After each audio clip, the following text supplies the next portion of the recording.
Hey there, and welcome to this week's Sunday Musings, where every week I spend a little time talking about something that's on my mind. I also write a complimentary blog. It's hosted on Medium, and the link for that is right here. I would love to have a conversation with you. So if you're interested, drop me a message, send me a response to this, or wait till the end of the video and you can find the link to my calendar and schedule a time that works for you. This week, I want to talk about burnout. That's right, burnout. It's not sexy. And I want to ask and really pose the question of, is it inevitable or is it avoidable? And it's a hard question. The experts will tell you that, of course, you can avoid burnout. If you do the right things and you have time for yourself and you take care of things and you only work so many hours and you do all this stuff, here's a formula and you will never burn out. But I would argue that our culture and society doesn't support that sort of idea. I think we live in a time where there's a lot of stress and pressure to perform, where we idolize the idea of, I'm so tired. I worked 18 hours a day, last 14 days in a row. I didn't take time off. I did this. I'm doing all of this. I have all these projects. I never get time off. Oh my gosh, I want to have things, but I keep getting asked and I can't say no.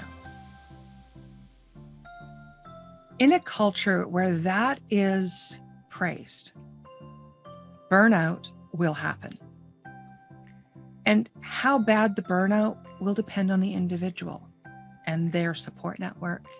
And if they are trying to do all of those magical things that are supposed to stop burnout.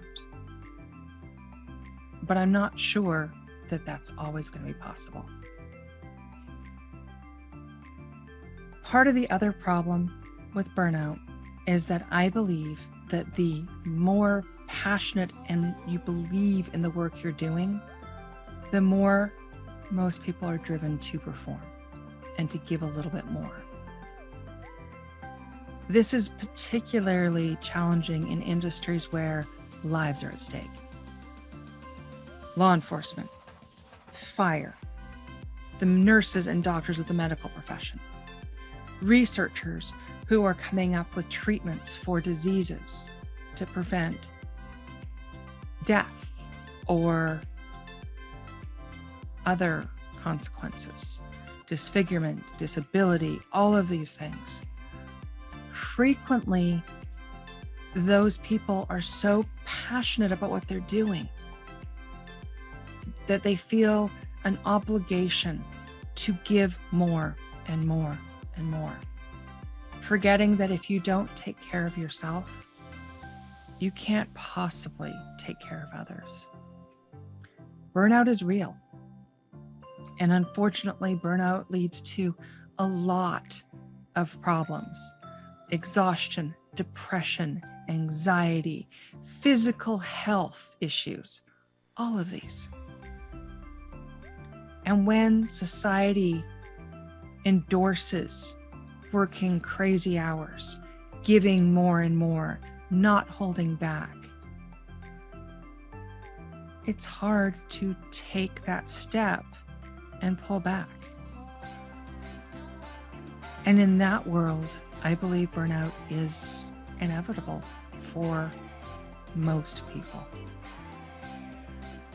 We all have choices to make. And I think what I said earlier is one of the key choices. We need to believe that we as individuals are important and that we need to embrace our own well-being with the same level of energy and enthusiasm and passion as we do working and helping others. Every time you get on an airplane, you hear the verbiage about, in the case of a drop in pressure, a mask will come from above. Please put it on yourself before someone else. That's all about taking care of yourself, because if you pass out, you cannot put the mask on the person next to you and help. If you burn out, there might not be a you to go back and help somebody tomorrow. Your burnout may cause you to dislike what you're doing and to walk away, which would be a tragedy if it's something you're passionate about. So you need to make sure that you spend as much time taking care of yourself as you need.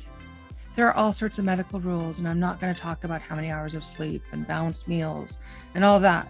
What I am going to say is find time every day to celebrate you so that you can continue to celebrate others. Make sure you are eating real fuel, not takeout, potato chips, chocolate bars, and energy drinks to get you through the next few hours. Your body needs better than that. Find things at work or outside of work that feed your soul and re-energize you. And make sure that you keep boundaries in place that enable you to do that. Celebrate being as passionate for your own well-being as a job that is full-time on top of the job that you're already doing, that you're getting paid for. Because if you're celebrating yourself and what you need, as well as working in an environment where you're working many hours and doing the things to help others, maybe you'll offset the burnout. You may not avoid it, but if you burn out, it may not be so spectacular to where you're done. You may be able to bounce back after a little bit of rest. Those are my thoughts. What about you? Do you think burnout is inevitable? How do you hold off burnout? How do you recover if it happens? I would love to hear. And until next week, stay safe, and I'll talk to you soon.